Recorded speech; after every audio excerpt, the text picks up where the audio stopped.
question is, so the person whose shoulders, traps, etc., have been so tight for so long that the neck has those hard, ropey lines, and you can put the needles in there and they will feel it, but there isn't much change physically and they don't get much relief from it.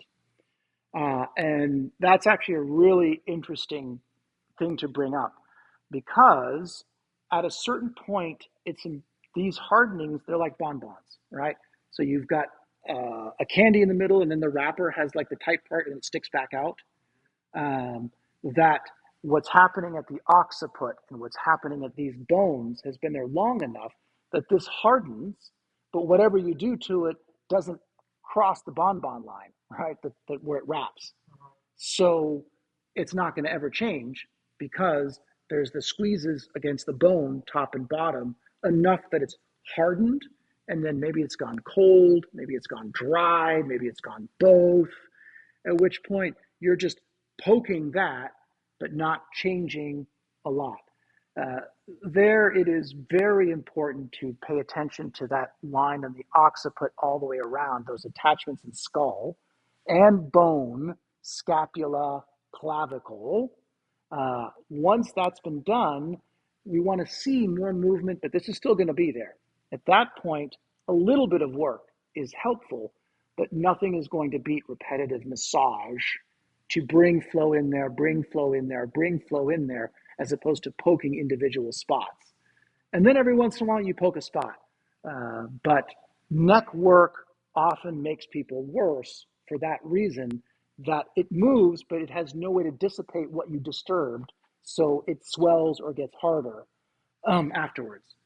And so at that point, that's where our stretching and rotating the head, the movement, that's where we have to start having our patients do chair yoga. So important.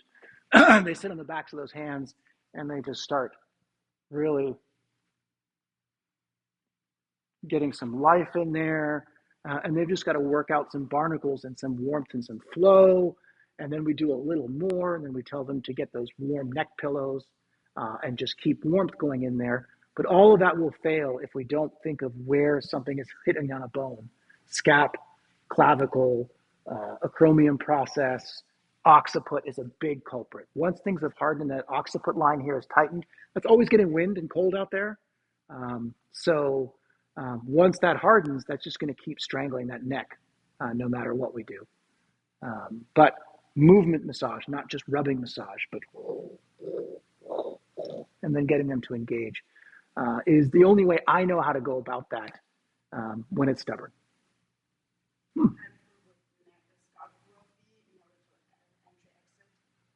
Oftentimes, I will 100% look at this whole frame, and if they tell me, if they go, oh, when I do this, it's like my whole face lights up, I'm definitely going to be here. So first layer of importance, second layer of importance, Taiyang and Do, third layer of importance. And then, of course, lots of scalp massage. But if they get moving, a lot of that will resolve without me needing to get in there. And I don't like to get in there too soon unless it's obvious.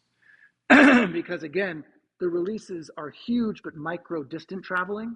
So you relieve it briefly, but it's not going to affect anything else. So therefore, it was intense and it didn't solve anything extra. Whereas later on, picking away at the last little things loose in there that won't go away any other way.